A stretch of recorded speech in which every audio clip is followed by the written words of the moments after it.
Good evening, everybody. For those of you who are joining us online, thank you for joining us.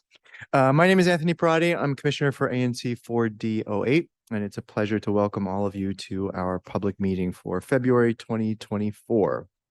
Thank you for coming out on this chilly evening. For those of you who have not been to an ANC meeting before, this is an opportunity for us to get together as a neighborhood and a community to discuss things that are going on in our neighborhood and our city, to engage with the public, to ask and answer and address questions and issues that you might be having. And we're glad to have all of you join us tonight. So before we get started, Secretary George, would you take attendance, make sure we have a quorum?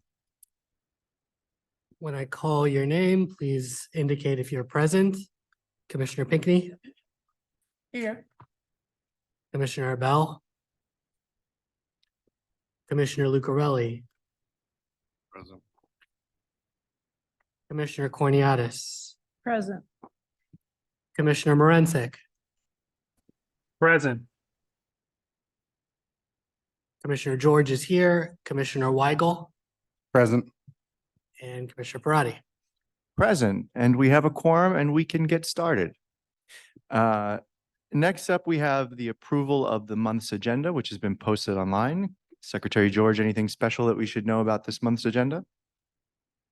Nothing special. It should be what we posted online. Are there any changes or updates from any of the commissioners for this month's agenda? Hearing none, the agenda is adopted by unanimous consent. I also seek unanimous consent to temporarily suspend standing rule E5 through E7 so that we can postpone our votes on resolutions until the end of the evening. Are there any objections from any commissioners? Hearing none, the temporary change is adopted. Next up, we have a consent agenda, which includes approval of the January 2024 meeting minutes, a settlement agreement with Lucky Corner Store, and a protest agreement with Mita Ethio Japan Cafe. Are there any objections from any of the commissioners with adopting the consent agenda? No. Hearing none, the consent agenda is adopted according to standing rules C4 and C6. Next up, we have a treasurer's report from Treasurer Corniotis. Treasurer Corniotis, how are our finances?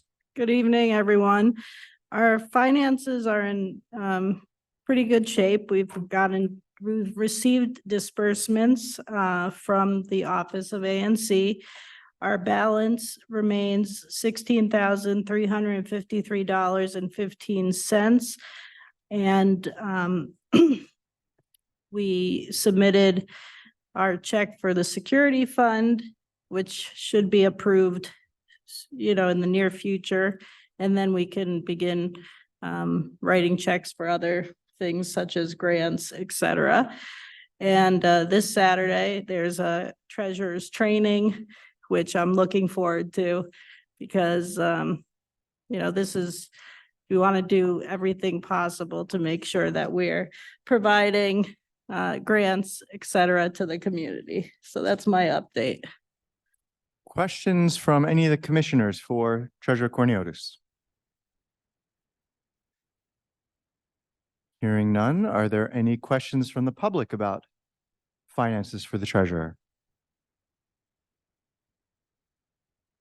Hearing none, we will move on. Also, for members of the public, we will have an opportunity for members of the public to comment on any of the agenda items this evening. So we do have time allocated for both people who are here in person and online. And so you will have an opportunity to weigh in on any of the issues later on this evening, just so everybody knows. Next up, we have comments from city officials. First up, we have Ms. Barbara Rogers from Councilmember Louis George's office. Ms. Rogers, are you online tonight? I am here. We heard you briefly, and then it sounds like you might have muted yourself again. Okay, can you hear me now? Yes, ma'am. The floor is yours. Thank you. Good afternoon, commissioners, and all those under the sound of my voice. I am feeling just a little bit under the weather, which is why I am actually online. So I do have just a few updates. The Kennedy Street Revitalization Project Phase 2, after years of delay due to utility work, DDOT has finally advanced the Kennedy Street Revitalization Project Phase 2, which will bring traffic safety upgrades, streetscape improvements, and better infrastructure to Kennedy Street between Georgia Avenue and 16th Street Northwest, as well as some adjacent blocks.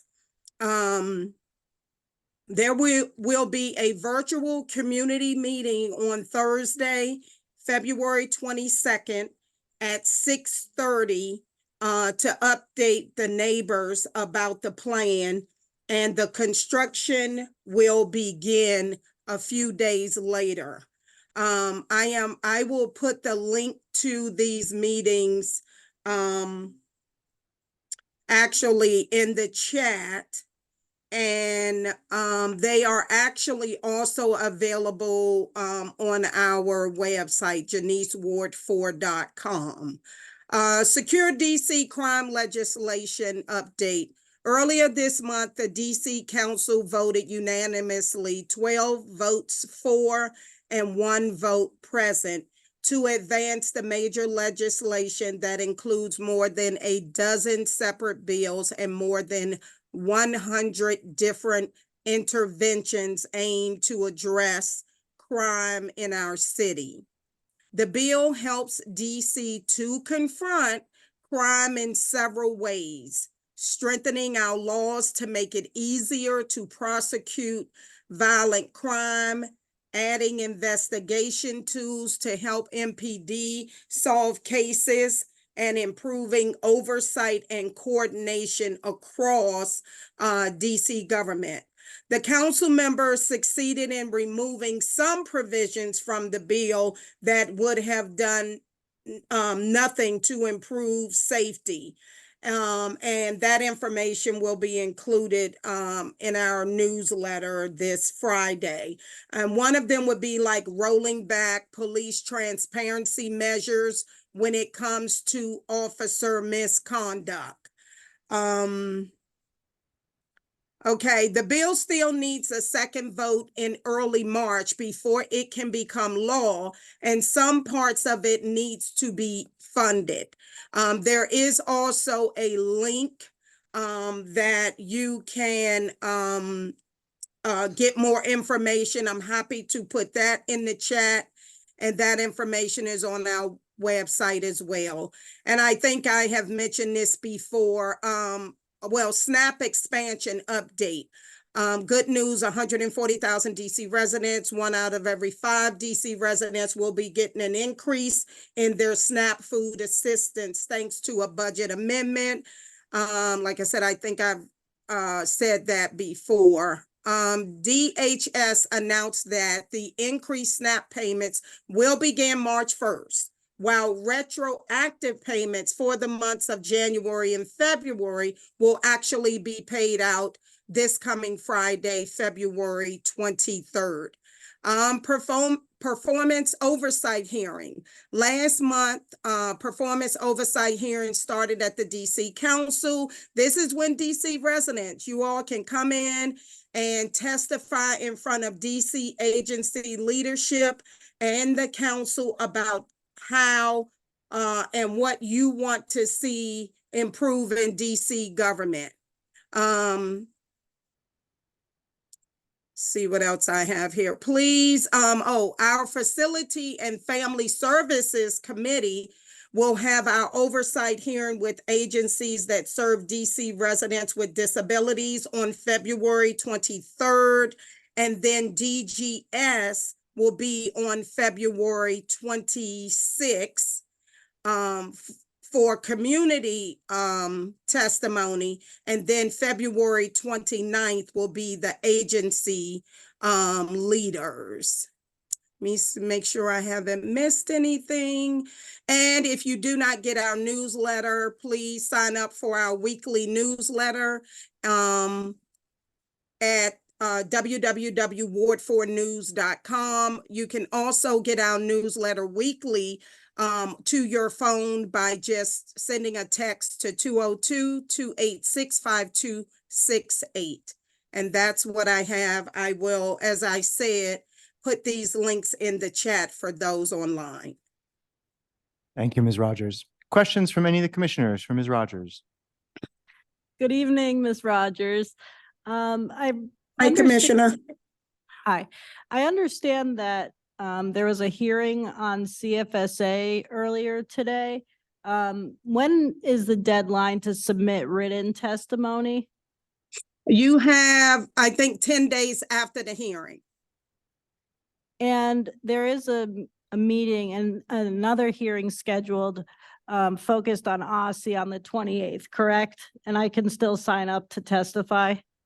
That's correct. Okay, thank you. Other questions for any commissioners? No? Thank you, Ms. Rogers. Mr. Johnson, your arrival is most opportune. Next, we have Mr. Derek Johnson from the mayor's office.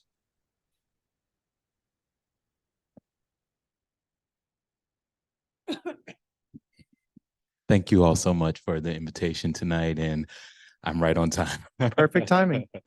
I wanted to offer a few comments from the mayor's office. First, I want to say happy Black History Month. And then I wanted to note that, as you may have heard, Secure D.C. legislation is moving through D.C. Council. It was voted upon once by the committee, and it's now out for the full council to vote upon.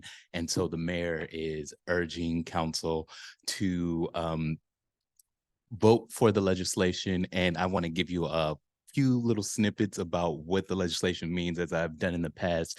I want to note firstly that this legislation is an omnibus, which is inclusive of Mayor Bowser's previous legislation to include Safer, Stronger 2.0, which kicked off earlier this last summer, and then her Act Now legislation.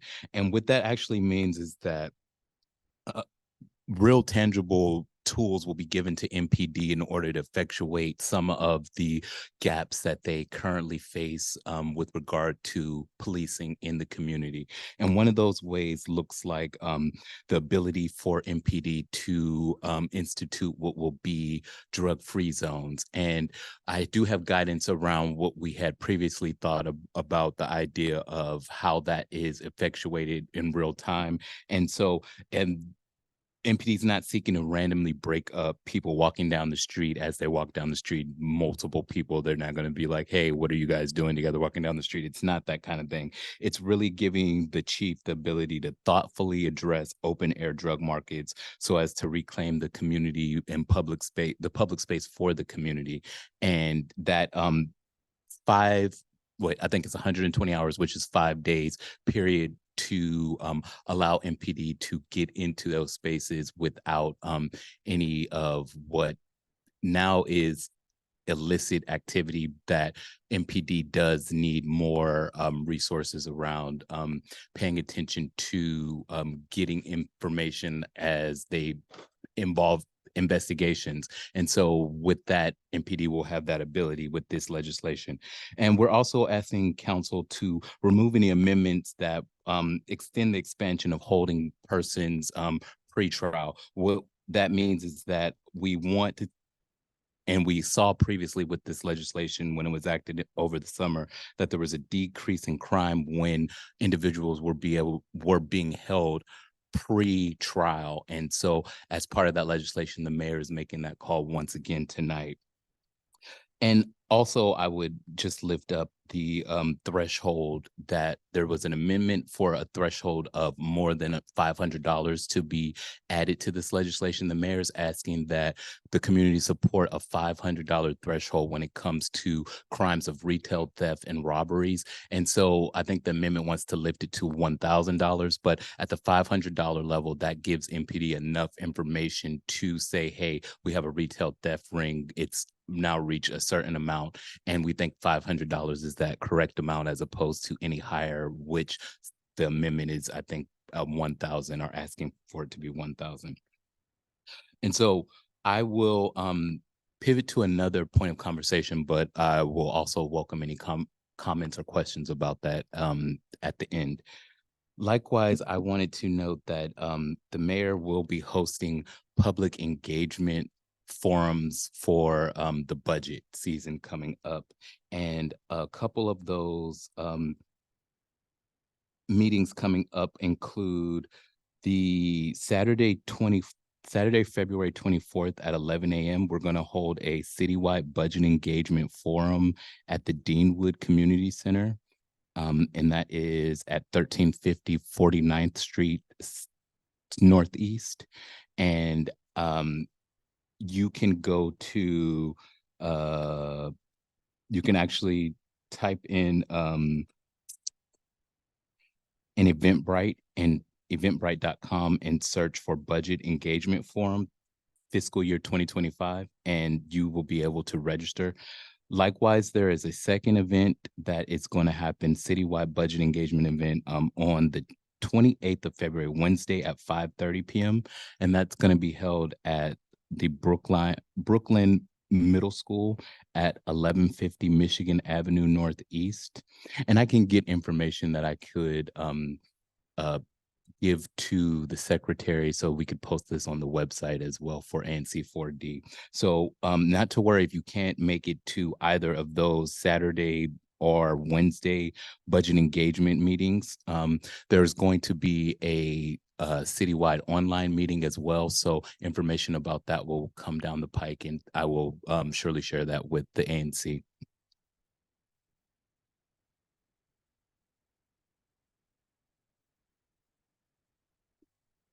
And I'm really excited because when we were here last, we spoke about the real-time call center, command center, that is, how MPD is working with other jurisdictions and their policing forces to effectuate a decrease in crime by working all in one hub. Well, I also want to note that on February 12th, Mayor Bowser opened the first safe commercial corridor hub in Chinatown. And I'm really excited because I actually had the opportunity to be there in person and work and speak with constituents that came in. And in that facility, there are MPD representatives, Office of Community Relations and Services, Office of Nightlife and Culture, Asian Pacific Islander Affairs, and there is DHS and Department of Behavioral Health as well.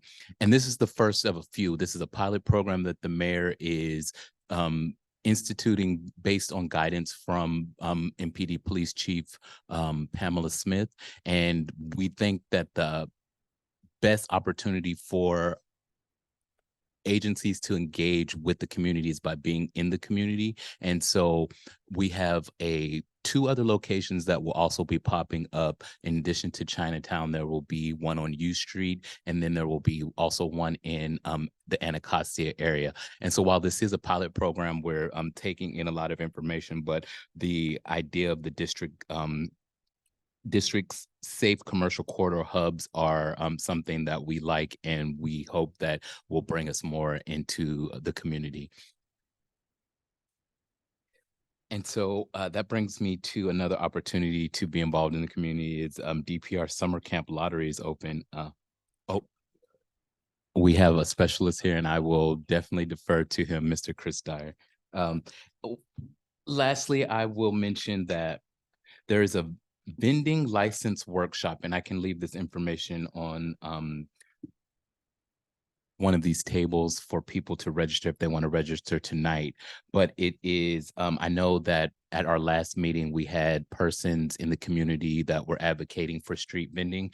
And so DCCP, that gets me every time, Department of Licensing and Consumer Protection, is putting on a vending license workshop and giving people the opportunity to learn more about how to get into that business.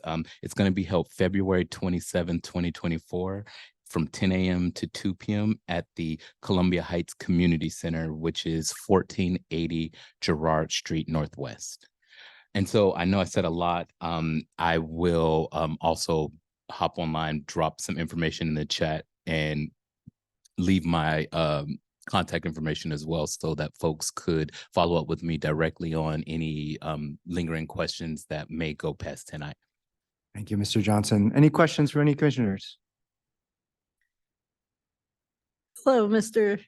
Johnson.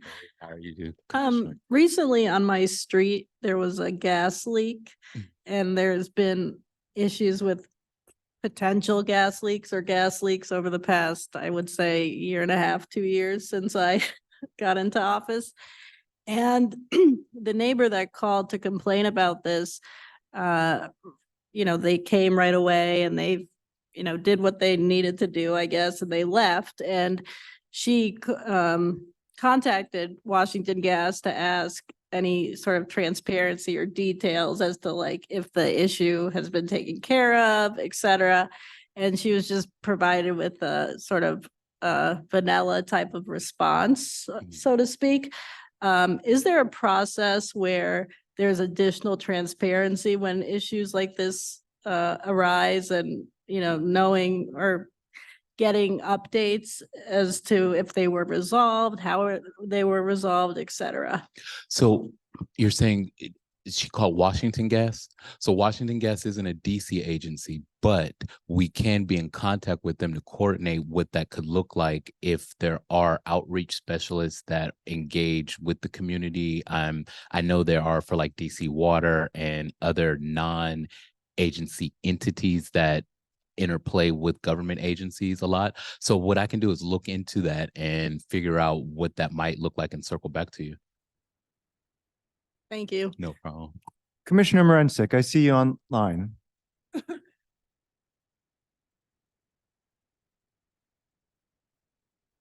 Commissioner, if you're speaking, we can't hear you.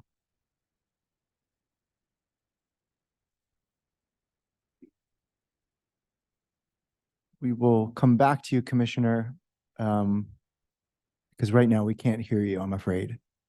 Commissioner Pinckney. Good evening. Hi, Commissioner Pinckney.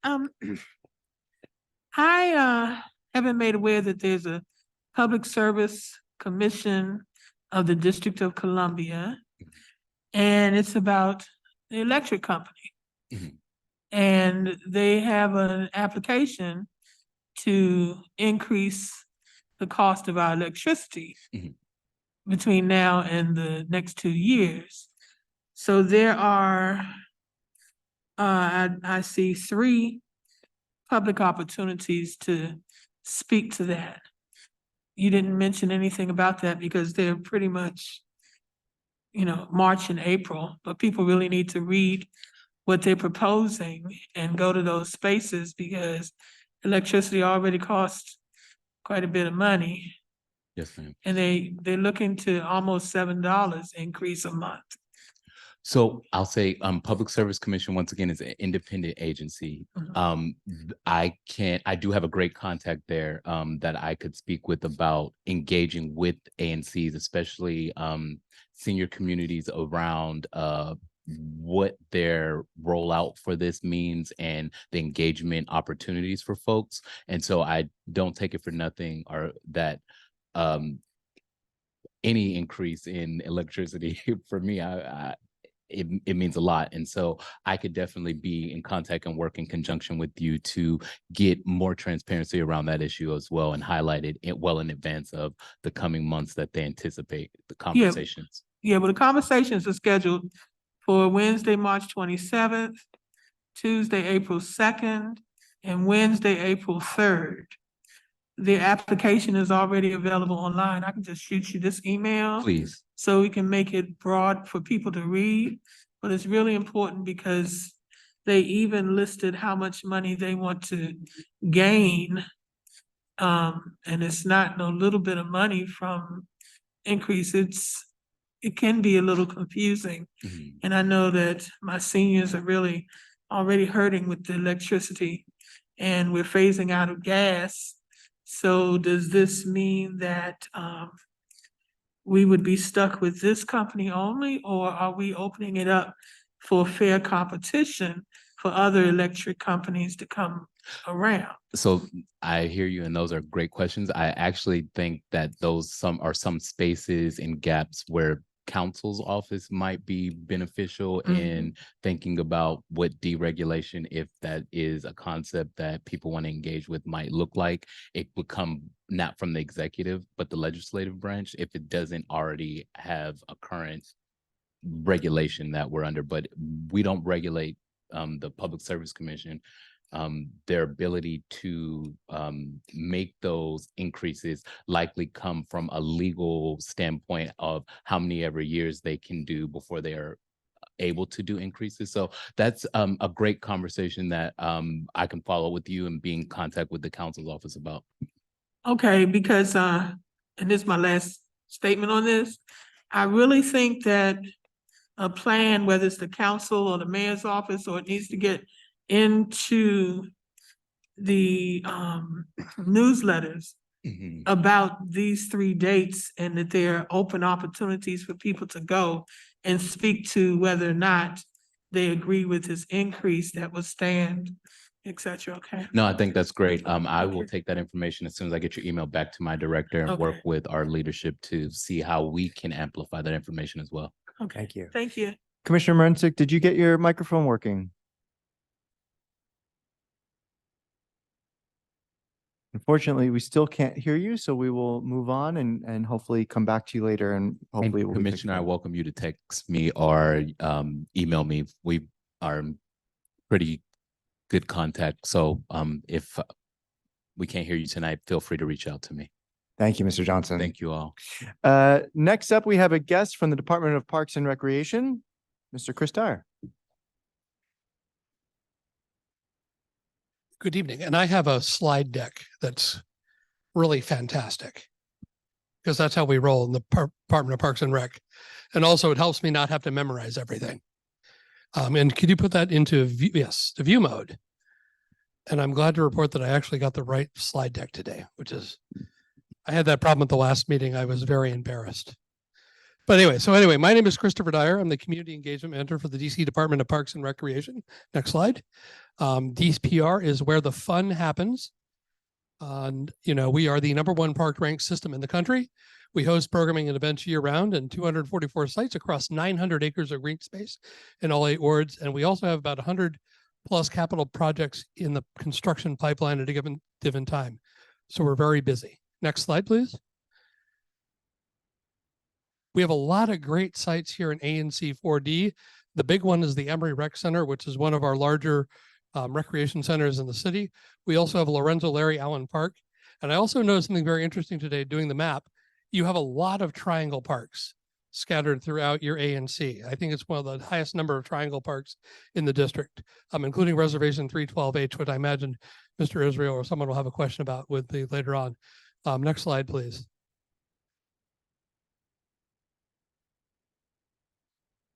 So we have a bunch of websites that we put stuff on. DPR.events is one if you want to find an event that's coming up. DPRprograms.com is our main website for programming. I'll do a little bit more on that later. If you're looking for a location of a park and recreation center and you don't know where you're going, dpr.dc.gov/locations gets you to that page. And then most importantly, if you're looking and doing a special event or an event in one of our rec centers or parks, permits. You need a permit, especially if there are 10 or more people. You go to dcr.dc.gov/permit. Someone's nodding their head saying, yes, I know your permit process. It's annoying, but no, it's relatively painless, hopefully. Anyway, next slide, please. As I said, dprprograms.com is our big site. Everyone needs to have a RecTrack account. So if you don't have an account, go to dprprograms.com and sign up for one. Also, we encourage you periodically to make sure you have your account active and that you know your password so that when you get to the registration kickoffs, you're not, waiting to do something like switch your password. So we do our programming season every year round in 4 seasons, and we have registration dates for each season. So the spring session registration will be on March 12th and 13th. Now the 12th is going to be our aquatics programming day because those are usually our most most popular programs, and they sell out pretty quickly. So noon, or get online 5 minutes before noon on March 12th, and may the odds ever, but no, I'm kidding, may the odds ever be in your favor. But no, please sign up. And again, we know that we could obviously have more programming if we had the resources, and it's very interesting, and I appreciate everyone's frustration as they try to register. Summer sessions May 14th and 15th, fall is the 13th and 14th, and winter is in November. Next slide, please. As my colleague in the mayor's office pointed out, it's summer camp season, registration season. And we are in the middle of our lottery sign up. It'll end, you have to be signed up for your lottery by February 26th. So close of business 26th. Please, if you haven't already done so, we encourage you to try to get registered now so you're not waiting at 4:45 or 5 o'clock on the 26th and suddenly going, oh my God, what's going on? So, you have until the 26th, but try not to, rush to the end. Anyway, so after the lottery is done, we'll spin it and then people will be notified in early March. Also, if you go to dprsummercamp.com, you can apply for a reduced rate and complete that by the 28th. We offer up to 50 to 75% off for families that qualify. Also, that reduced rate covers all of our programming through the year. So you only have to do it once a year, kind of like renewing a driver's license. So that's exciting. The next slide, please. Oh, and I was going to talk about this. There are some I got all the summer camp sessions dropped.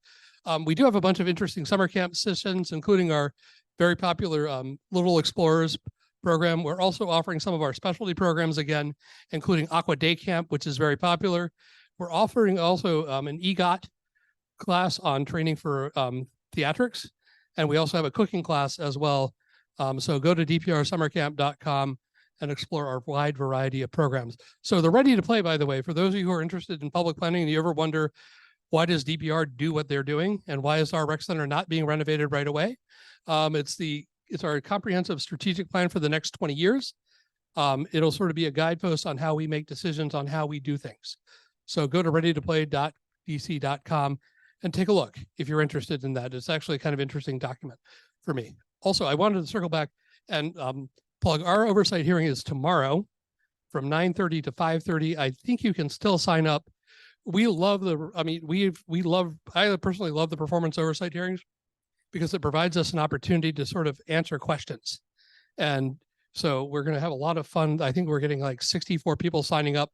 And there's always an interesting question that always comes up that makes us think. So I think it's a great way for you guys to participate.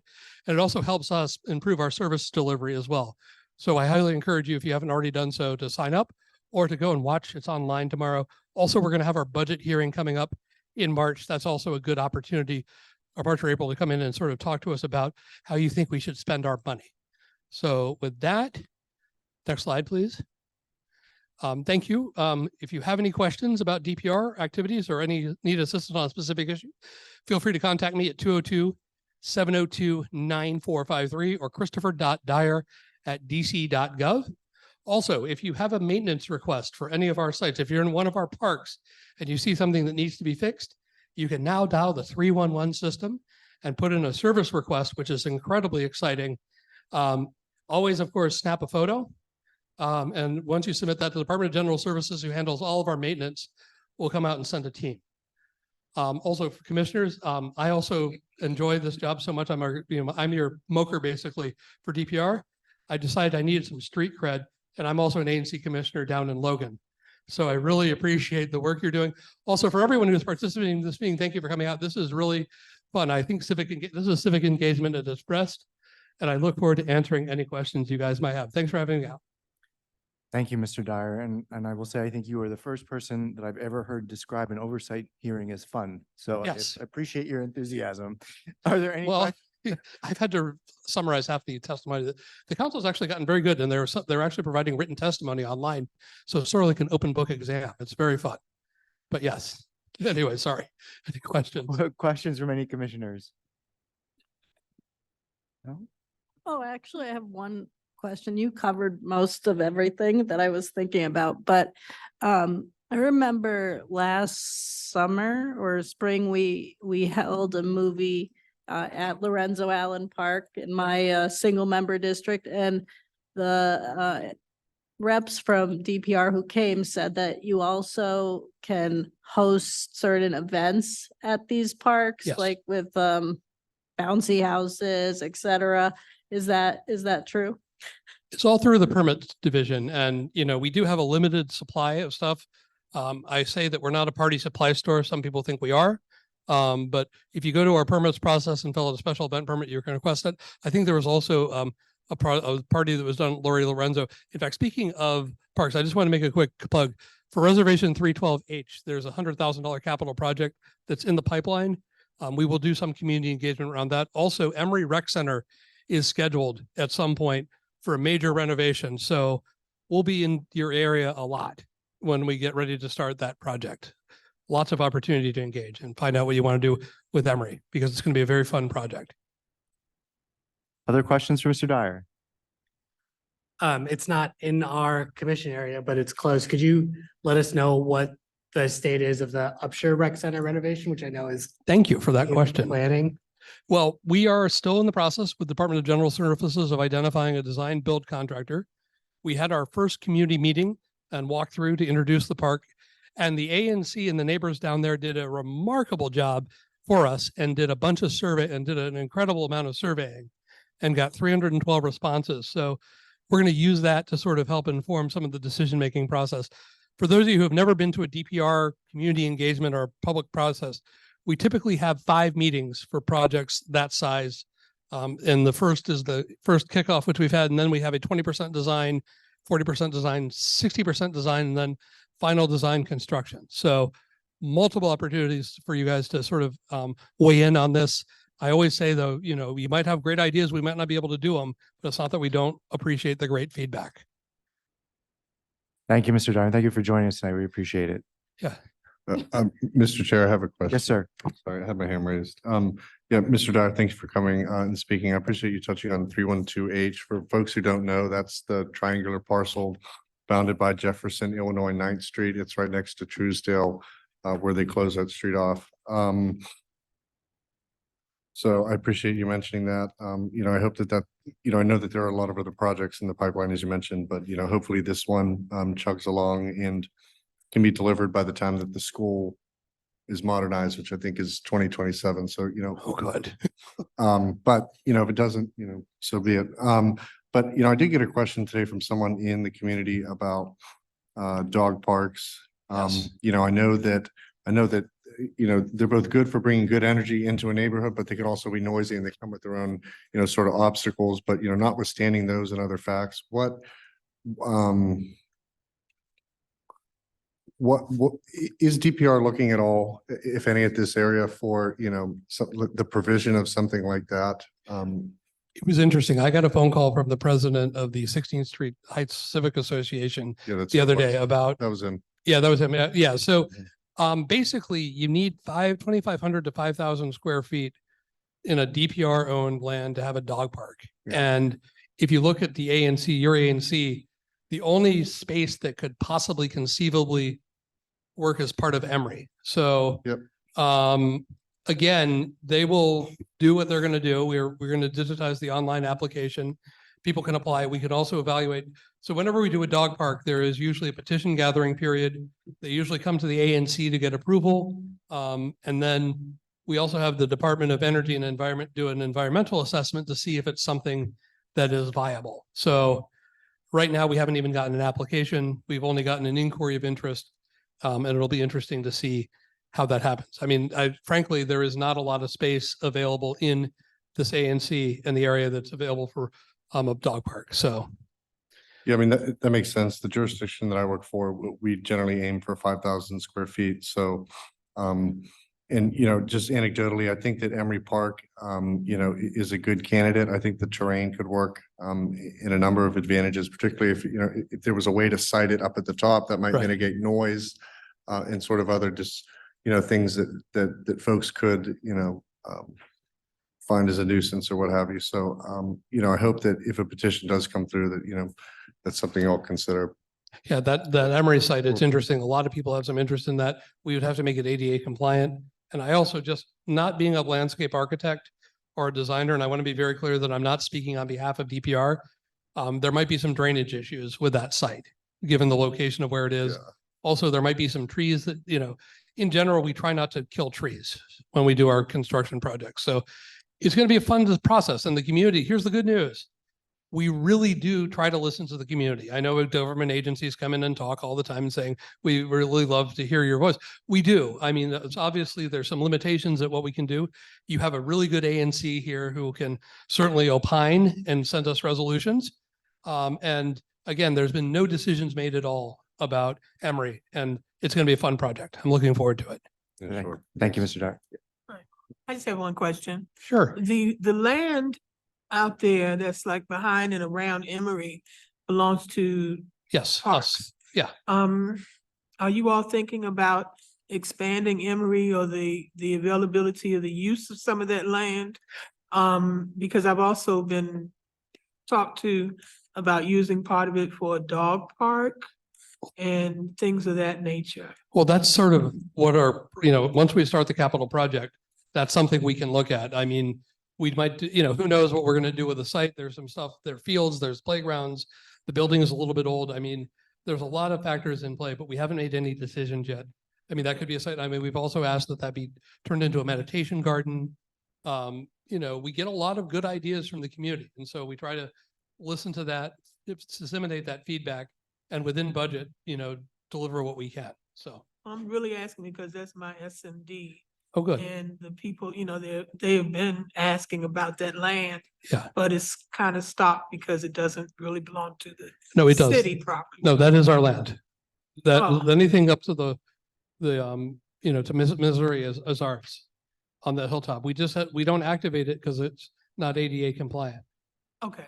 So we would have to we would have to make it more ADA compliant because unless you're a good hiker, it's pretty hard to get up there if you're Yeah. mobility challenged. So, Okay. and I'm looking forward. So I hope you're around in a couple of years so that, you can, lead the community in the discussion as we work on Emory. It'll be fun. Yes, sir. Thank you. Thank you, Mr. Dyer. Appreciate it. Yep. Thank you all for having me. Have a good night. Thank you. Next up, we have committee updates. First, we have the Kennedy Center Library Task Force update. Commissioner Pinckney, any updates? Yes, we've been talking about our dissemination of not always my brain. Yeah, the survey, thank you. But it's not a survey, it's the petition. This, between January and now, I have testified for before two council committees in favor of spending the $5 million for the acquisition of the property or the site that could host the library on Kennedy Street. That was met with positive energy.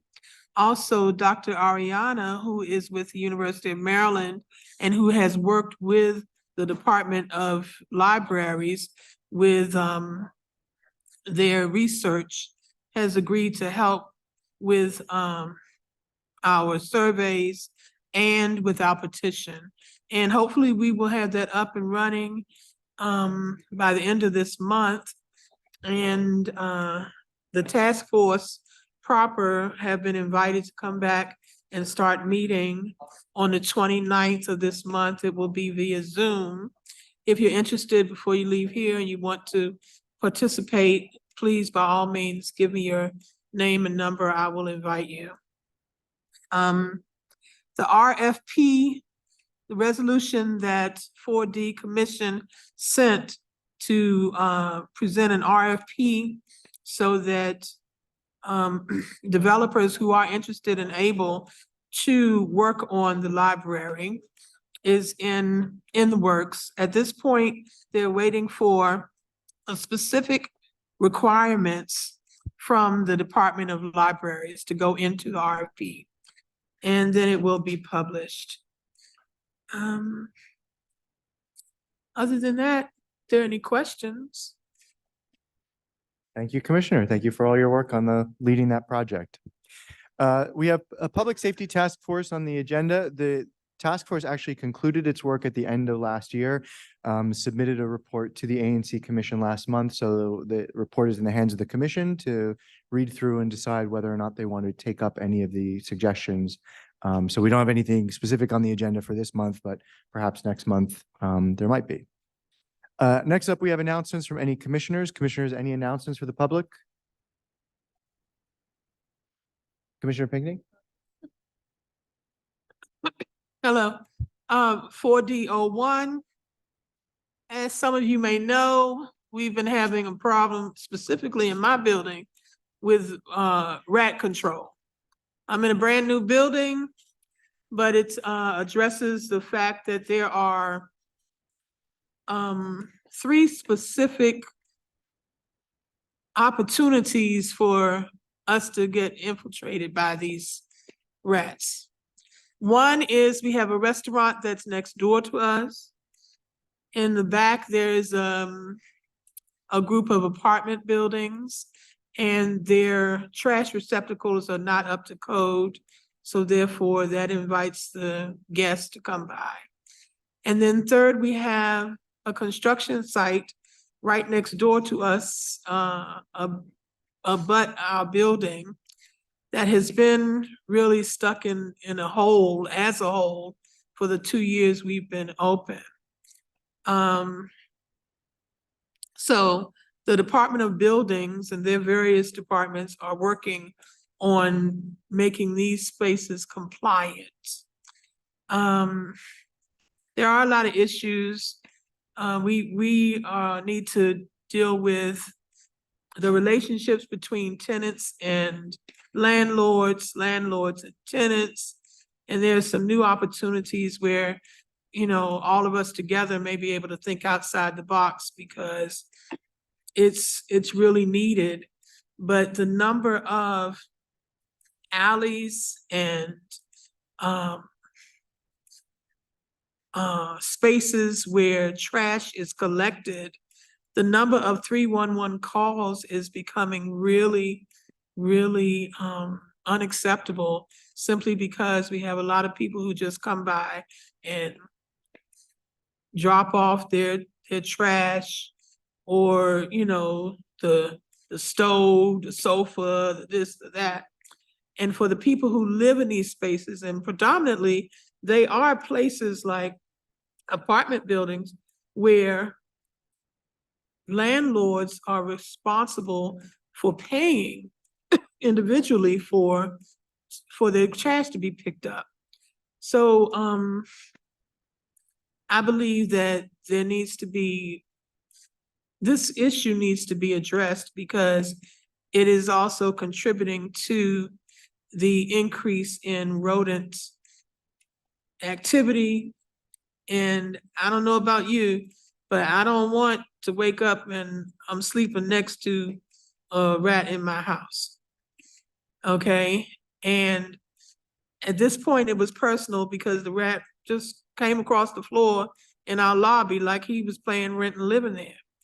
And so if I can get through this and we can collectively come up with some process improvements for helping the seniors, especially in my SMD, then I think that's a win. And, you know, it's just a start, because this is a problem that's across the city, and it will not be solved in the way they're doing it right now.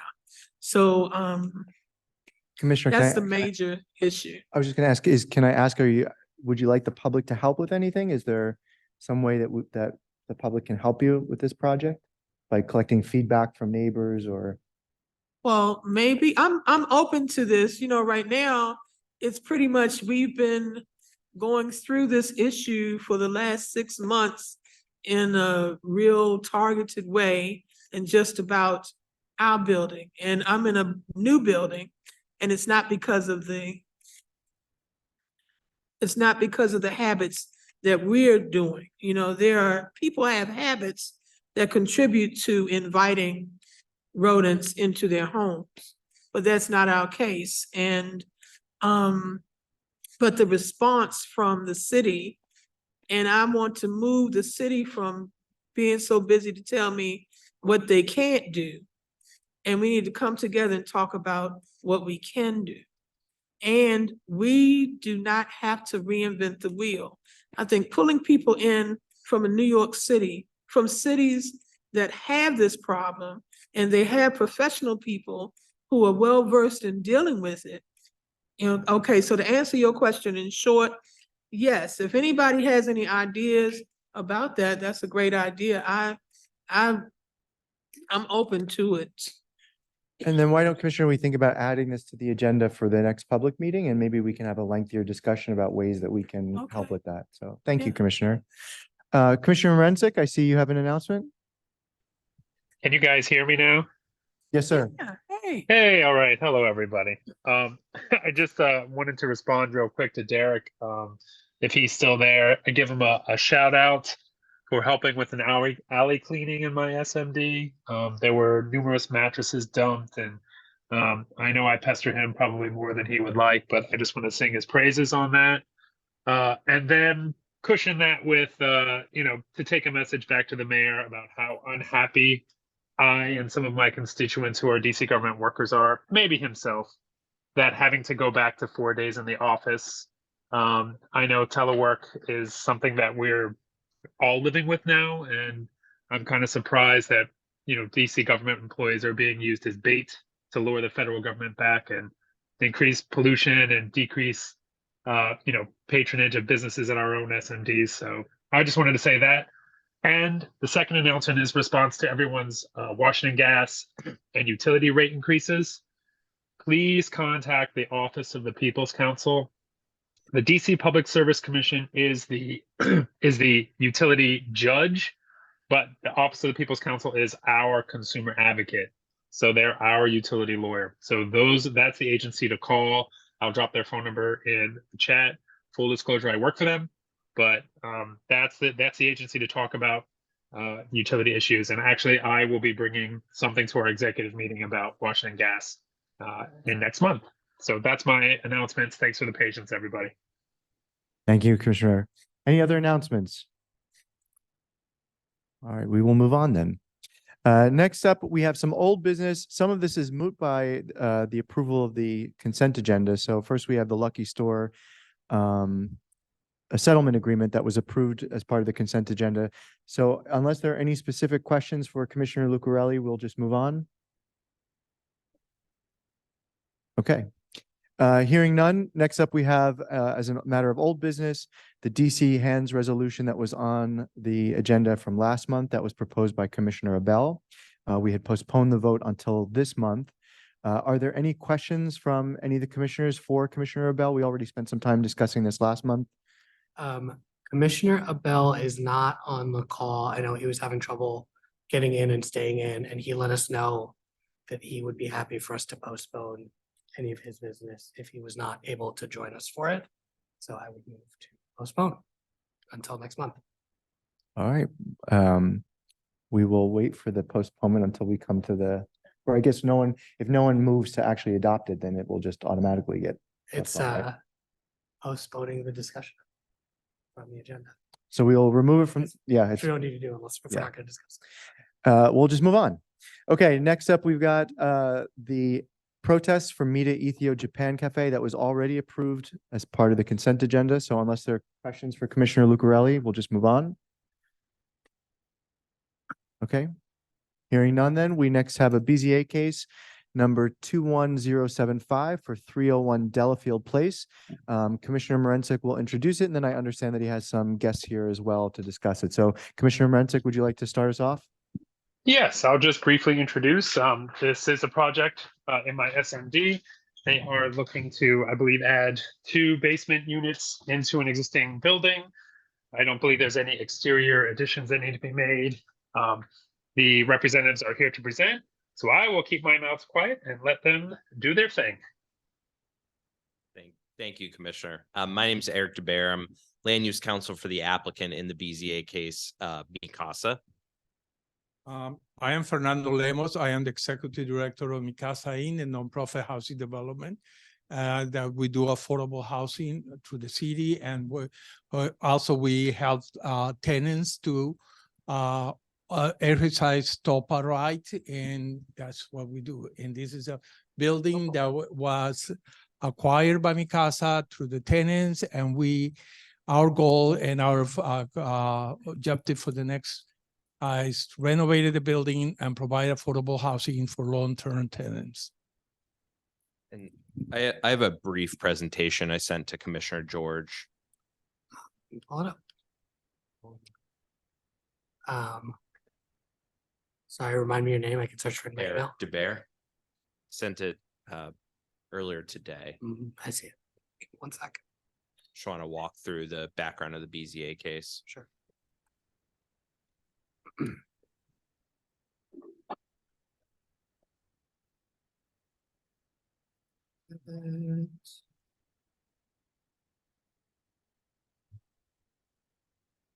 Thank you. Sure.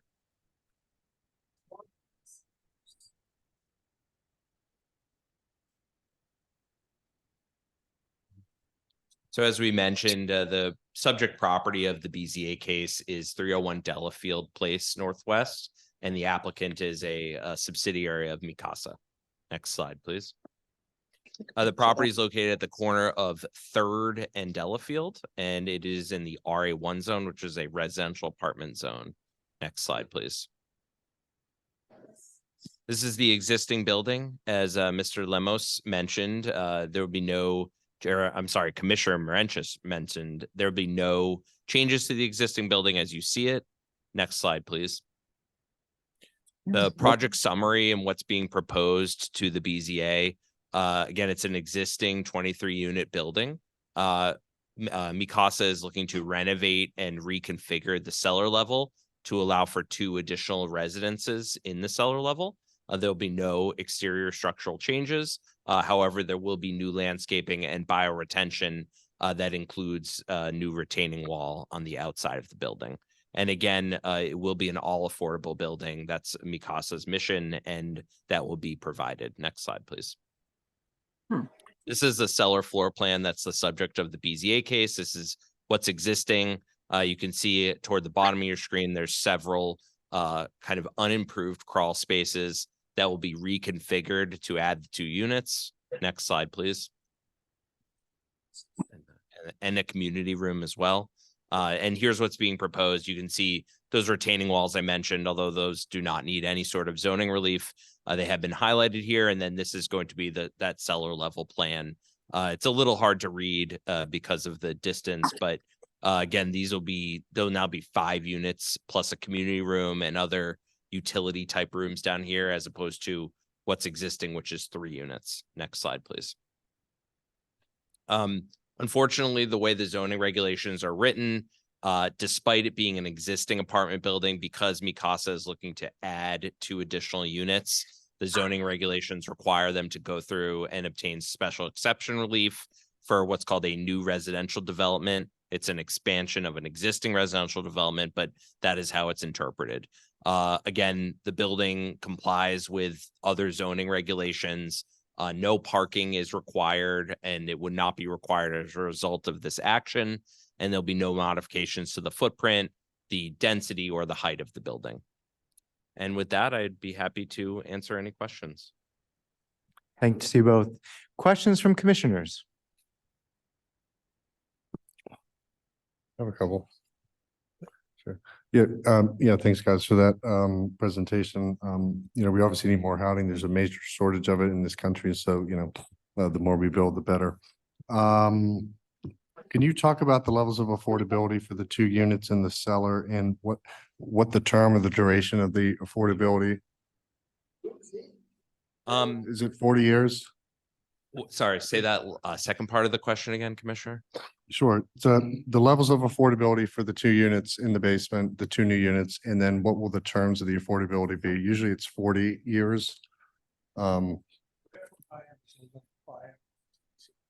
Okay. So, yeah, and I don't know that, sorry, go ahead. Units will be handicap accessible. That's specifically that we make it that specifically to get an entrance. So we had a chart showing the overall affordability. I don't know if each unit has been designated a particular level of affordability. I don't know when that happens in the process. I don't know if you know, We Fernando. have the majority below 40% of the median, and we have it below 80%. But the goal is to maintain the existing residents of the building which are below 30% or below 40% of the median. Okay, yeah, that's great. I mean, anything below 60 is considered deeply affordable. So, I'm glad to see that the affordability mix is what it is. I would just encourage that, if you haven't decided what those affordable units are in the basement, and if they are a lower tier, that you consider the ones with either dens or a second bedroom, because in my experience, there's a lot of demand for families, versus, folks who are single. And so those one bedroom dens or two bedrooms, lend themselves more to that, sort of nuclear family scenario. So just wanted to throw that out there, but otherwise I'll support it because it sounds like a great project. Thanks. Other questions from any commissioners? Appreciate you being. Thank you. President, so I live on the, used to live on the Oh. 400. Oh, well, welcome back. Thank you, Commissioners. Thank you. With the presentation, I would make a motion that we move to support this. If you don't mind, Commissioner, if you're off on that at the end when we do yes, all of the sorry. motions and voting, and this we can just get through all the discussion. No, that's okay. Project. Commissioner George. Yes, this is a resolution supporting so the Taylor Street corridor kind of runs east-west from about Rock Creek Church Road, and potentially all the way down, all the way east to South Dakota Avenue. DDOT has long designated this as a priority corridor for improving multimodal access, making it easier for bikes and buses to travel along this corridor, and it intends to install a protected bike lane on Taylor Street running along the entire length of it. This, as Commissioner Morenz knows, this is a really crucial corridor for parents traveling to schools. The Taylor Street corridor connects, I believe, 9 schools quite directly and over 30 within a few blocks. I passed along a lot of the community feedback provided to DDOT from Ward 4 residents and from residents of Ward 5 who travel here to Latin Charter School about the importance of building this corridor. It's on DDOT's long-term plan. The resolution that we drafted would support DDOT treating this as a high priority and ask them to aim to have it installed by the beginning of school year 4. DDOT, in addition to consider some safety improvements at the western end of that corridor, which is in 4D, making crosswalks more clear and building out the sidewalk along the intersection near Rock Creek Church Road and Harewood. And Commissioner Barensic is also, I guess, like a co-sponsor, co-introducer of this resolution. Commissioner Barensic, I don't know if you had anything else that you wanted to add about the importance of this project. Yes, just to just lay it out there that this is crucial for the area, neighboring SMDs, neighboring wards. This corridor is a dangerous one with so many children. Like I said, I take my child to and from school on this corridor every day. Some of these safety improvements should be a layup. There are broken wheelchair ramps. There are missing bricks. It is just, this needs to be fixed in its time. Thank you, Commissioner. I see a hand raised from Ms. Kathy Elliott. Ms. Elliott, if you don't mind holding off on your comment for a bit, we have a section carved out for community comments and we would love to hear from you. So I do see your hand raised and we will get to you, but if you don't mind just holding on just for a little bit longer. Commissioner Lucarelli. Yes, Mr. Chair, thanks for acknowledging. A couple things. I will end up supporting this resolution. I think it's a little overly prescriptive, and I think in some cases we're missing some crucial clarifying language. So I was wondering, well, I wanted to ask the authors and co-authors if this would also, if, for instance, if we look at the therefore is number 7, would this also include the provision of a curb ramp Because if we're asking for a crosswalk but no curb ramp, then I don't, we wouldn't want to do that. Like, an engineer won't sign off on that. So I think if there's no return ramp on the other side of the street in that location, for instance, which I don't see one, and we're going to be prescriptive in telling them to provide something very specific at that intersection, I think it would be for us to clarify that. This is Commissioner Morensic. I would say add it. Go ahead, put it in it right now. If we're going to make changes to vote on this later, I would suggest that we add that. We circulated this a while ago, so I'm really glad to have your expertise on this. And I'm in favor of adding that if my fellow commissioners also. So could you just clarify just again briefly what it is that we're adding resolution? Yeah, so in part 7, one of the improvements that we call for DDOT to, so currently at the intersection of Rock Creek Wood, there's a pedestrian walk signal, crosswalk on one side of the, a crosswalk and walk signal on the other side of the intersection, calling for them to either do one or both of those, that there's a walk signal, crosswalk on the station, in the required walk on the side where there's a walk signal. To Commissioner Lucarelli's point, I'm happy to add for NDA curb cut as part of that. Thank- Other questions, commissioners?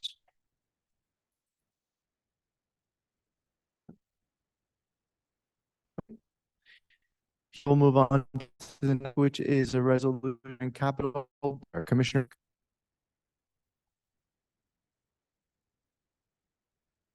Commissioner Morensic, are you there? Here, can you hear me? Now we can hear you, sir. So sorry about that. So kind of goes along with my frustration. This is all the biking infrastructure. The capital bike share system is crucial for commuting and for fun in the district. I know that they often think of the corridors, the mall around Capitol Hill, maybe are, but it's actually a crucial for commuters in our neighborhoods. That there are numerous stations within our and neighboring ANCs. I use it every day, and I have, along with other jurisdictions, that the quality of service has really taken a downturn in recent months, and even there are empty stations. There are stations that have bikes that are damaged. When you go to the station, even though they're listed in the app, there are stations that when you rent a bike, you go to town, there are no parking stations. So that leads us to believe that there are no movement on refilling stations once they have been refilled.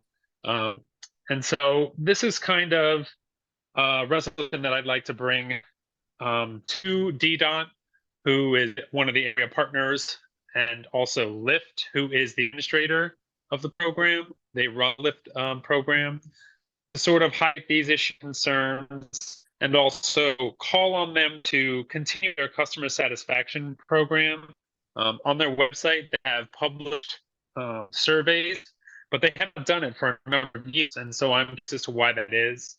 I'm curious as to what oversight DDOT is providing us as residents. And so I do bring this up to call attention to these matters. Thank you, Commissioner. Questions or comments from any commissioners? I got it. Commissioner Clark or Commissioner Wago? Commissioner Murray, if I understand, so you're saying Lyft, the third party provider that runs all the bikes. Because my understanding, there was a company, Aspire, that's worldwide and in multiple cities, and that's who actually runs the warehouse and does the maintenance. So we want to make sure that we get whoever is turning the wrenches on the bikes, they're the ones that be held accountable for doing maintaining eater and feeder stations is what they call them. And so the Yes. stations that eat up bikes, we need to make sure that we feed them. And the stations that get fed a lot of, we need to eat them up. That's how they try to like their people through the system, but I don't know if they're having issues with hiring, training, like keeping, worthwhile staff around. I've Yeah. always thought the Capital Bike Share would be a great way as an internship hiring pipeline for our high school students, especially our juniors and seniors. They have the ability to sign up for free bike share access, but they don't have the ability to sign up for like, how do I actually work on these and learn skills and things like that. Yeah, so thank you for that. Yeah, all inquiries for the Capital Bike Share, everything leads to back to Lyft. So that's why I highlighted them. I know that that company that you mentioned used to do that, and I believe that they switched the contract back to Lyft, if I could be if I Yeah, recall correctly. I think it's city to city, and they just buy the whole lot of bikes at this point. But I wasn't sure who it was. Yeah. Yeah. So, like I said, on the Capital Bike Share website, it's listed as Lyft, and I think when I did my research, it's still back as Lyft. I think that company used to maintain the bikes, but they don't anymore. I'm trying to find my notes for. As a for the former company. Uber charger, if it's going to be very hard to hold them accountable. Yeah, that's why I did DDOT to really stop their oversight, maybe to pressure the company because it's lucrative and it is a multi-jurisdictional system. It's touted as one of the best in the country, but really I've had, if you go on Twitter, you can hear people talking about Ward 3 has issues around UDC and American University, where there are a large number of students who use this system. I personally had to use almost every meeting work day trying to find a bike station that's working around here, even down around Grand Circle and Sherman Circle. So it's a personal issue, it's a citywide issue. So I'm really calling on the Department of Transportation to look into it and report back to us. Commissioner George. Commissioner Forensic, I had one minor suggestion, or if you are amenable to it, which is to add e-bikes alongside bikes in parts 6A and 2A, where we hide the insufficient availability of bikes and call increase the number of bikes. I think e-bikes are a wonderful offering within the program, but getting one is often very difficult. And if we're Absolutely. calling upon you to expand availability, I think that would be a great addition as well. Yes, I'm amenable to that. And to the previous comment, Commissioner, I'm amenable to adding language that's Lyft and or their subcontract on the topic, so we kind of get it all. So I appreciate those comments. Other questions or comments from any commissioners? Okay, we'll now open up the floor to members of the community who will weigh in on any of the topics that they'd like to bring up. In order to ensure that everybody has a chance to speak tonight, we ask you to try to limit your comments to about 2 minutes each, if you can. If you are here present in the room, we ask that you use the microphone so that people online can hear you. If you speak, please just introduce yourself so we know who you are, and we will open up the floor. Please go ahead, sir. Hi, Commissioners. I'm Glasgow. I'm with Congresswoman Norton's district office. I'm a constituent liaison for Ward 4. So I'm just out here tonight to remind folks that if you have any issues with the National Park Service, if you don't know in your SMDs, it's a federal land or it's our, you can reach out to our office and then we can solicit a response from NPS. They are required by law to respond to us. Unfortunately, not the DC government, just because of how it is.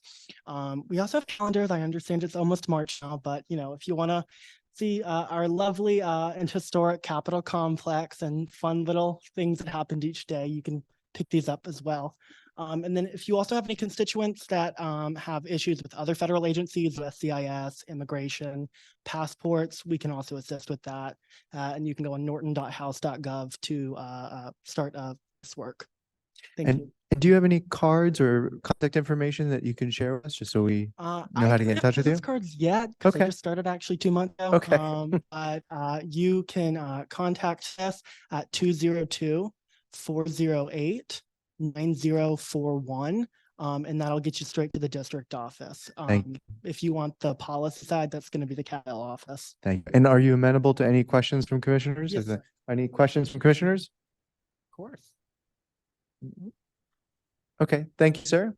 Next, we have an online question or comment from Kathy Elliott. Hello, everyone. I wanted to speak regarding the resolution for the owners of 301 Delafield Place Northwest. And Yes, ma'am. I currently reside actually next door to this property. And I just want to say to them, I think they're new owners of this property. And I guess what I would like to know is how long have they been the owners of this property? And we've had multiple issues with this property that we've reported to the city on numerous occasions.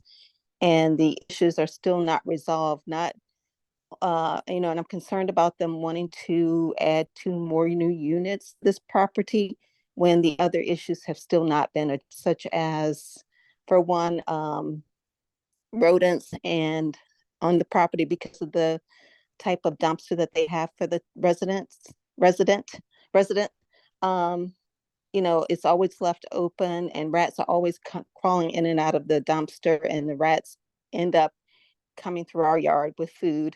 And the food is also transported by the rats into our vehicles, and wires are chewed from our vehicles because of the rats with the food from coming in and out of that dumpster. But it's not only their dumpster. We have neighbors that have issues as well with their trash also. So we've reported this, but we still continue to have a problem, and especially with 301 Delafield. So I've tried to reach out to the property owner in the past, but I was never successful in getting in touch with anyone. So those are my concerns: is how will these issues be addressed? How soon can they be addressed before we take on a bigger project? Because Thank you, I've Ms. been here Elliott. I've been here for over 3 decades or more. And also with the fencing that they put up, it's not a good fencing. We've allowed them to join their fence to our gated fence so that their fence could be propped up. So we've already done that by doing them a favor. So their fence is being held up and attached to our fence that we've built, which is a strong fence on our end. But we've already assisted in that capacity years ago when we decided to put up a fence. But the way that the dumpster is set up is just not conducive for the tenant to really come out and put their trash away. Some of them come out into the alley and throw the trash over the fence because they don't want to walk down to the dumpster because of the rats. So I think I brought this up in the past at an ANC meeting, and it's still not resolved to this very day. Thank you, Ms. Elliott. We'll give Mr. DeBoer an opportunity to comment. And also, before he comments, I just want to say that in the alley, there should be no parking in the alley. And a lot of times when we come in the alley to try to park, the tenants there block the alley, or either they're parked and their cars are protruding outside of the building. There's a small space and they park, and they have signs saying no parking, but the tenants still do not park there. So I would like to see something maybe where they will close that off so that they can't park up close to the building and park overnight for parking. Thank you for the comments. This is Eric DeBear again on behalf of Mikasa.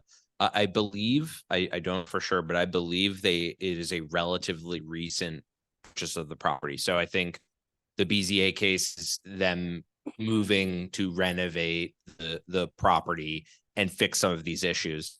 I can't speak directly to the rat issue or any other maintenance issues or the parking. But what I can say is if you would like to forward an email to Commissioner Morenchich, who can then provide it to me or provide you with my email address, I'd be happy to forward these comments to Mikasa. I think, again, I believe they are a recent purchaser of this building. So I think that hopefully conditions improve, but I'm sure they'd be happy to know and understand what they can do, as soon as possible, and to receive this feedback in writing would be greatly appreciated. Okay. Thank you. Can- Commissioner Moreno, can we ask you for your help in trying to help educate this between Ms. Elliott and Mikasa? And can you put your information in the chat so that I can have it, so that I can follow up on this? We can put Commissioner just- Murmsix. Yeah. Can you hear me? I'm sorry, please, Commissioner. I was Yes. just typing it into the chat for you now. I absolutely would love to help. Okay, and also while I have all of the commissioners' attention, there's a property that is being renovated now in our block, and they were at the ANC meeting, the last ANC meeting that I attended. I think it's 331 Delafield Place, and they added another layer or another level above the rest of the properties in our block. And we've just been over inundated with contractors, which they said that, contractors taking up all the parking and blocking the alley. And they said that that wouldn't happen at the last ANC meeting where you guys voted for them to do the resolution for this particular project. But we're still having issues. There's hardly any place to park for, some of the people that live in these buildings who now have to park far away because the contractors are taking up all of the space. So if 301 takes on the project and this project is still going on, it's going to really create a lot of havoc in our block. Please, this is Commissioner Morenchik again. Please reach out to me. We'll talk about this as well. Okay, thank you. Okay, Commissioner Pinckney? Yeah, this is Commissioner Pinckney. I thought that in the application, the person's trying to add rooms to the building had to discuss or do a presentation with the community about what they're doing. And at that time, the community would have told you all that they had this problem. Did that happen? No, I'm saying there was supposed to be a community meeting to let the community know what you all were planning and how it was going to impact them and how long, because they would have issues about when you would do the construction, what hours will the banging happen, et cetera, et cetera. So I thought that in the paperwork, you had to put in there the dates that you met with the neighbors to let them know that this was what you wanted to do, in addition to having a placard or something up there that says that this is something that's going to happen. So is it that you all did not know that you have neighbors who have questions or issues about the current residents in the property? Because her issue is about the behavior of the current residents in the property. That is not going to change just because the owner changes, unless there is a current and active pending plan. So I'm kind of not comfortable with saying yes to what you're trying to do tonight, understanding that this lady has been, and other neighbors have been trying to solve the same problems for more than for the amount of time she said. So I'm just asking, are you aware that the neighbors have these issues?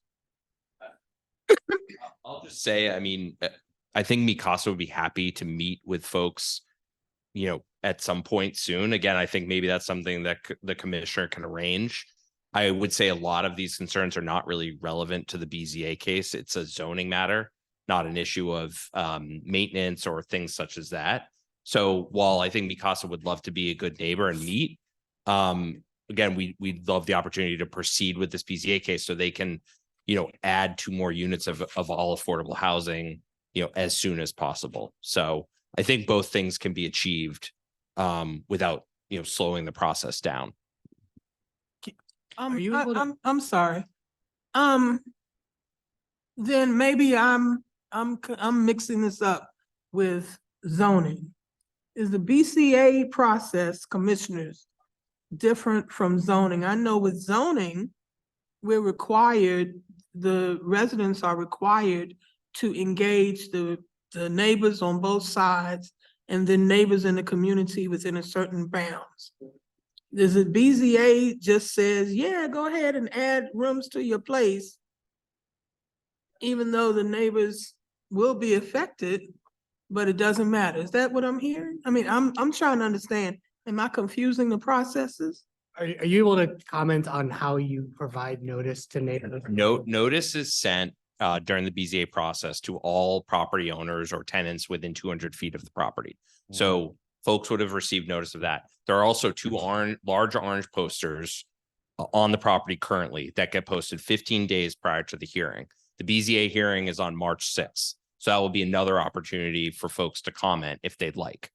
I think that answers the question. But according to the directions,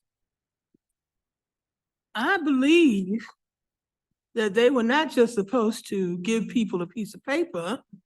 They were supposed to actually speak to the people, have an opportunity for them to hear what you're going to do and for you all to engage each other about how that's going to happen, how it's going to interfere with their sound, their lives, etc.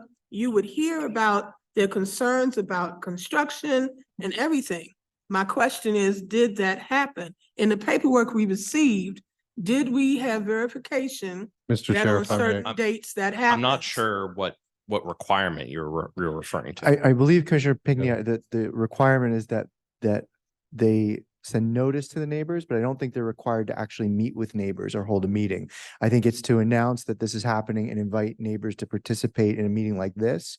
But I don't think there's any requirement that they have to actually talk to neighbors. They invite them to come to a meeting like this, but I don't think they're obligated to actually talk to. And we can still have that conversation before the BZA hearing, which is in 2 weeks. So there's plenty of time, and I'm happy to arrange a meeting with Mikasa to have representatives there. I know Mr. Lemos left, unfortunately, but we can have this meeting still before the BZA case occurs. And can you just a quick question on the construction, just to clarify for me, and I apologize if I missed this.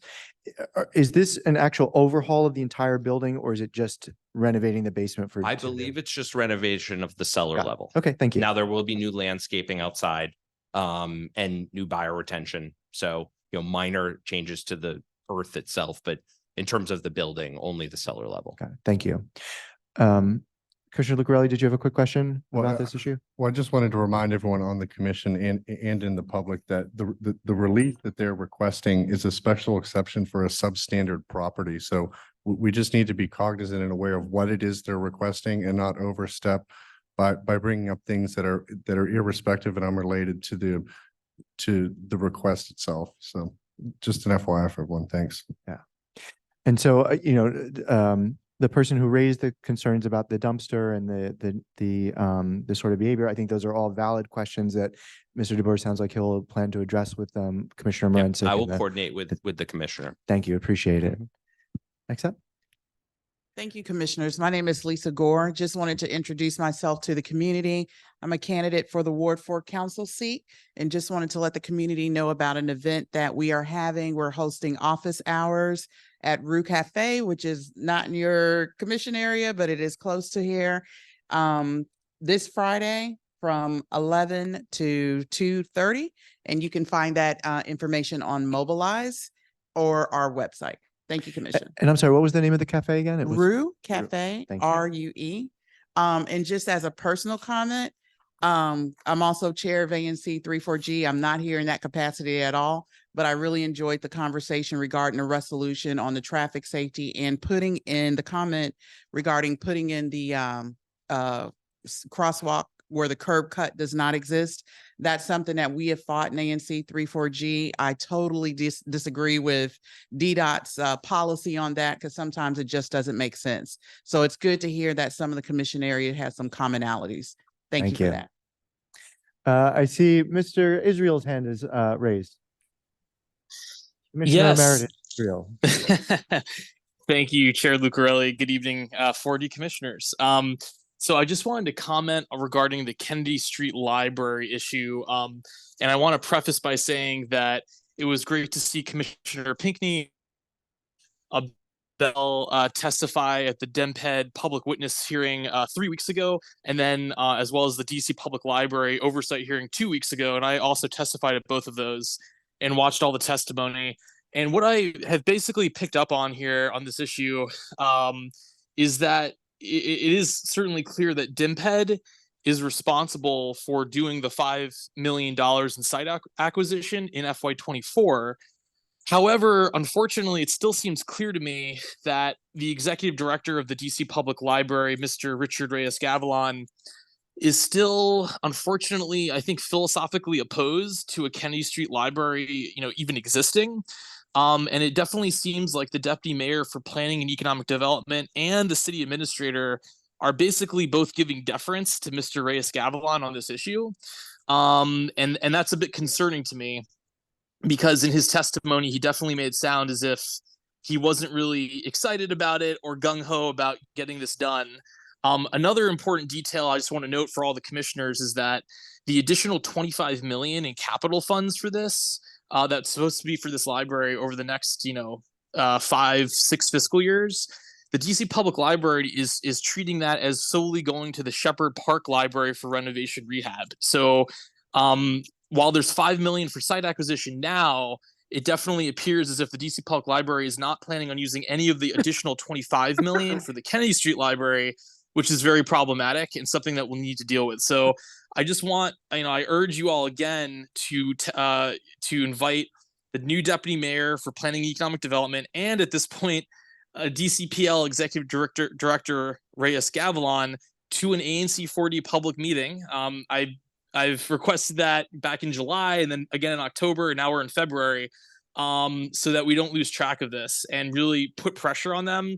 I know Councilmember Louis George is continuing to do that, but really inviting both of them or their staff to a public meeting and questioning them is really needed at this point. Thank you very much. Thank you, Mr. Israel. Appreciate it. Oh, yeah, go ahead. Good, Commissioner Pinckney had something to add. Hey, yes, I heard you say that a couple of times. And I can say that your information about the money for future is not true. They have not even spoken about that money yet. The other thing is, it is no secret that a library on Kennedy Street from the beginning was not it wasn't even on the table. They wanted the library to be behind, I won't say closed doors, but they wanted it on the old Walter Reed property. It didn't make sense to put a public library behind gates where you have people who live in condos paying millions of dollars, and it means that the space would not be open to the public, which is supposed to be a safe space for anybody who lives, resides, or comes to Washington, D.C. Now, while I respect your position and your recommendations, as you said you've made for 3 different times, at this point, it's not about what the director of the libraries wants. It's about what the community wants. And it's about what the monies will dictate.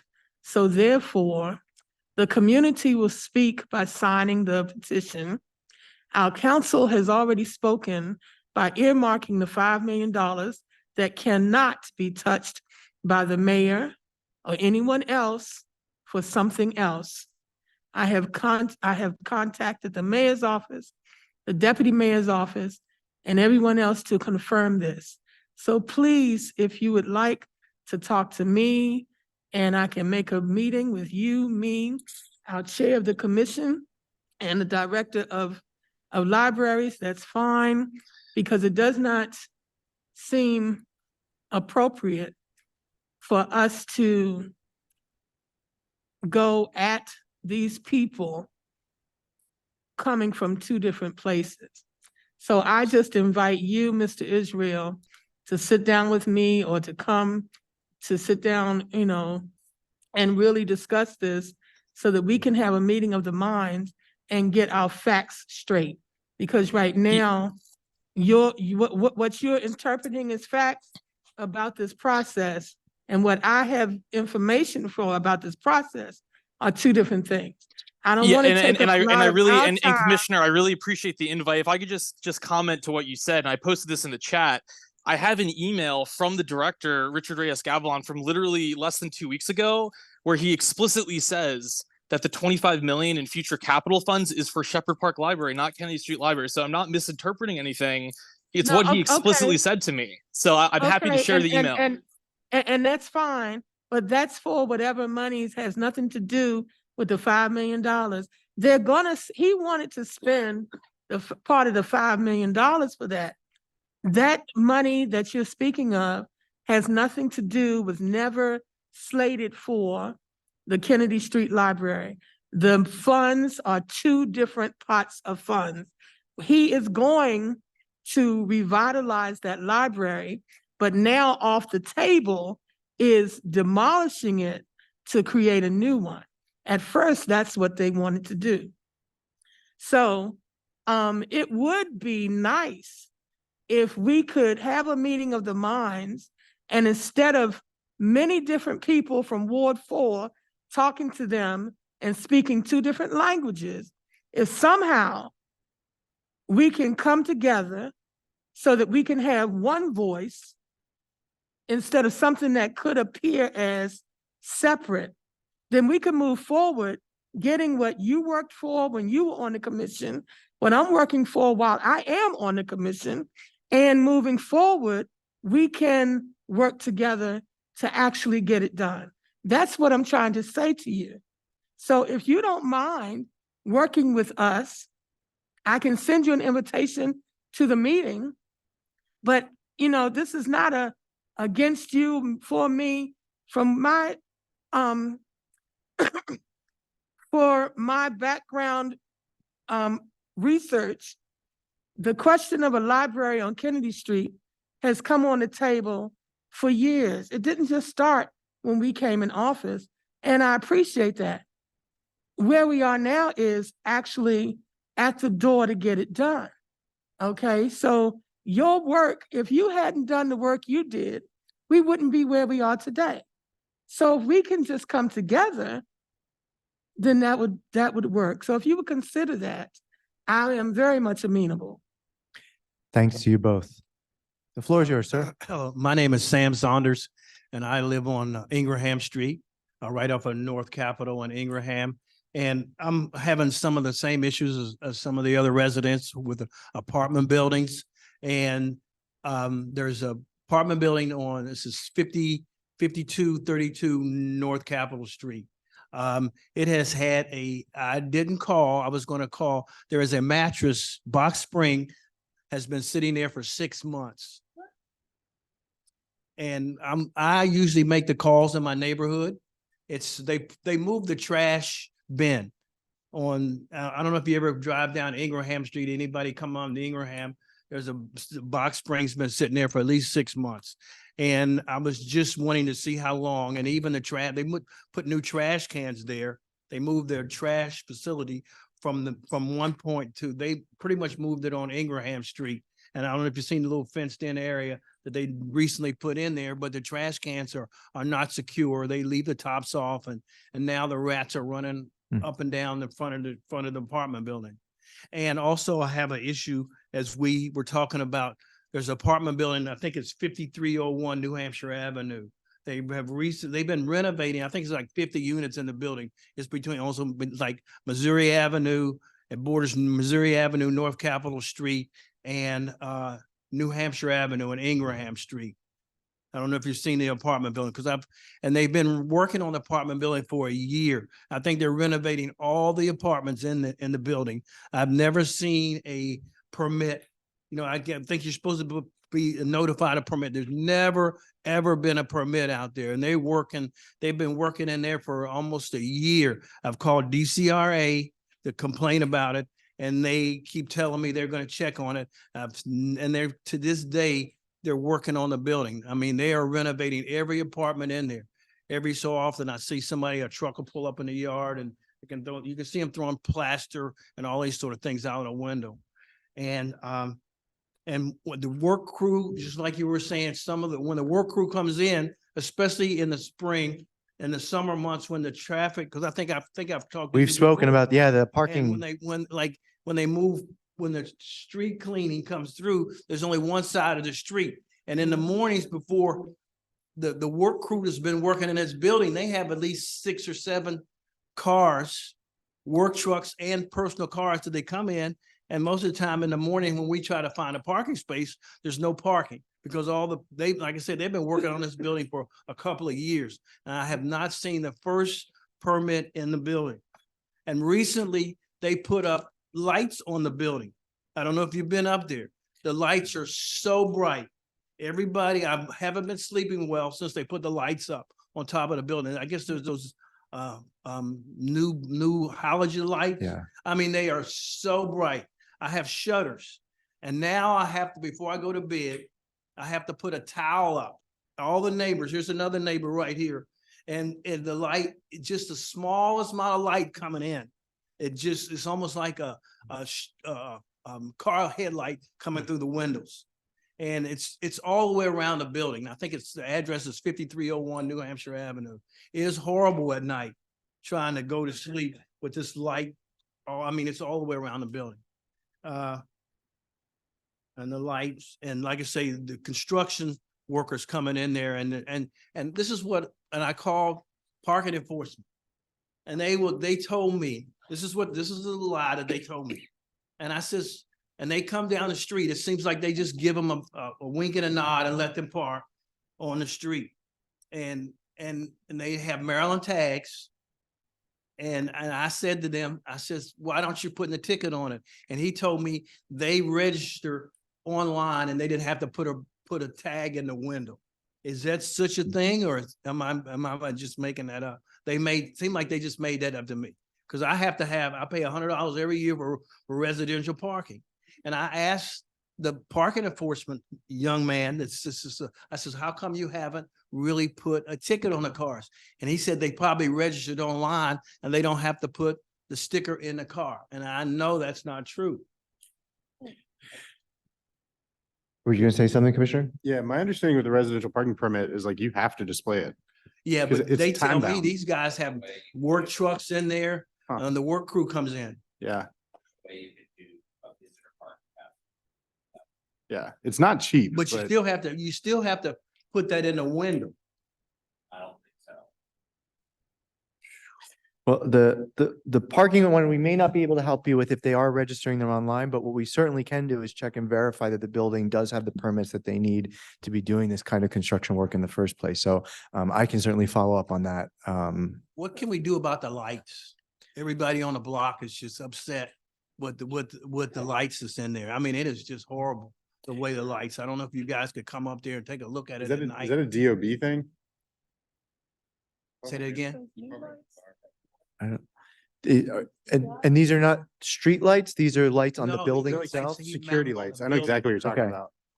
Yeah. Okay.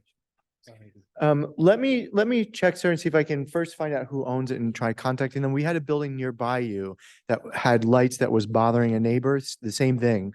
And we actually just spoke to them and they just turned the lights and it fixed the problem. And so this might be actually a relatively easy problem to solve by just having a conversation with the person who owns the building.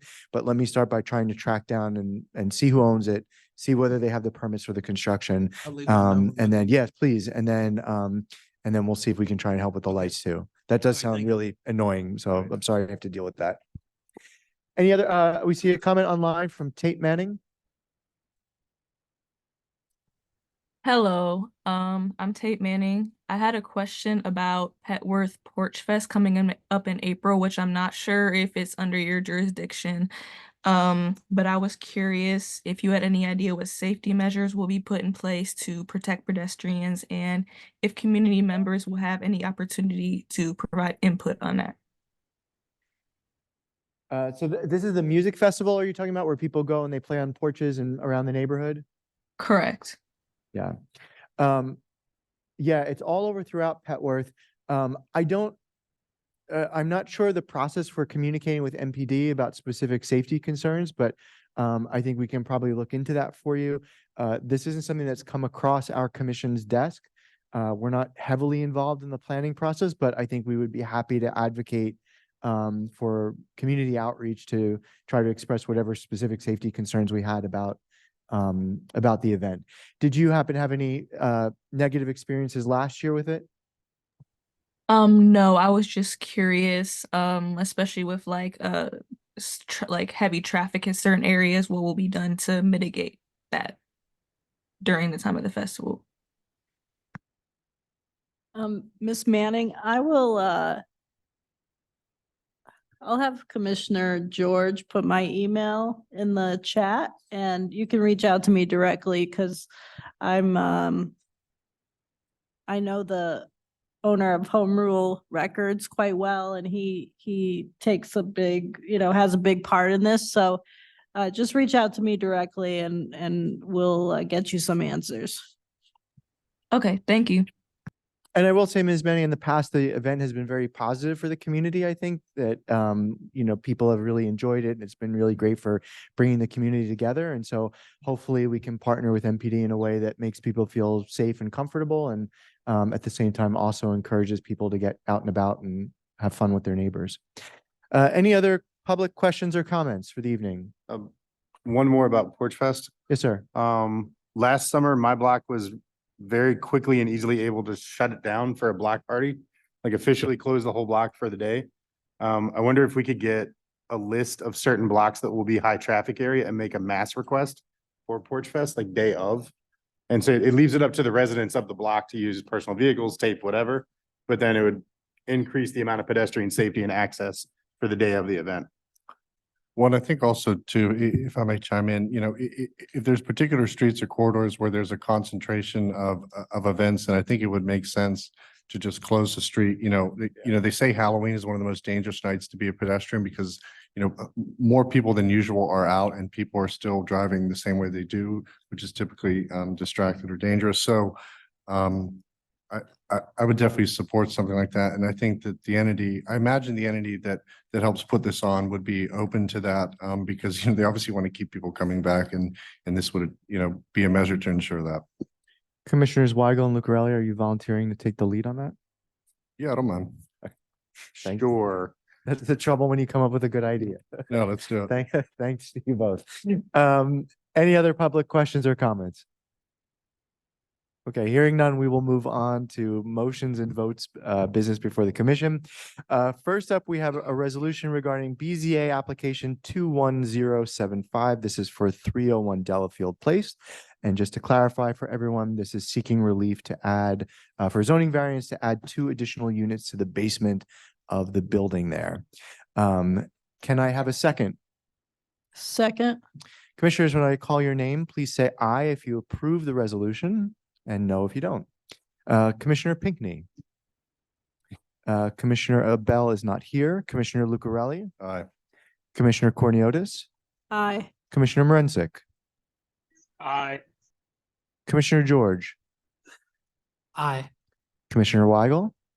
Aye. And I'm also an aye, so the motion carries. Mr. Chair, may I just make one clarification for when we do the minutes? The special exception, and the attorney can correct me, but the relief they're seeking is not to add 2 units. I don't think it's it's for it's for residential, it's for substandard residential.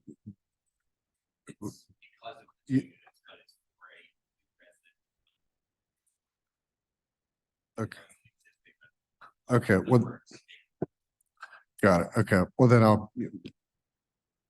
don't think we need to clarify the record then. Okay. Next up, we have the DC Hands resolution. This was Commissioner Abell's resolution. Since he's not here, I'm not going to move to adopt it, but if anyone else does, we will consider it. Otherwise, we'll just wait. Okay. We have a resolution. This is the one that was proposed and circulated by Commissioner George regarding the Taylor Street corridor for improving safety. Can I have a second? Second. Commissioners, when I call your name, please say aye if you approve. Commissioner Pinckney, Commissioner Bell is not here. Commissioner Lucarelli, So move. Commissioner Cornelius, Aye. Commissioner Morensick, Aye. Commissioner George, Aye. Commissioner Weigel, A big eye as a frequent biker on that dangerous road.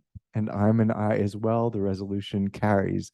And then last up, we have a resolution in support of inquiring about the lack of bikes with capital bike share in the neighborhood, the one proposed and circulated by Commissioner Morensick. I propose that we adopt the resolution. Can I have a second? Second. Commissioners, when I call your name, please say aye if you approve. Commissioner Pinckney, Commissioner Abell is not here. Commissioner Lucarelli, Commissioner Cornelius, Aye. Commissioner Morensick, Aye. Commissioner George, Aye. Commissioner Weigel, Aye. and I'm an aye as well. The resolution carries. Is there any other business before the commission this evening? Hearing none, the meeting is hereby adjourned. Have a good evening, everybody. Thanks to everybody for joining us. Good night, everybody. Good night.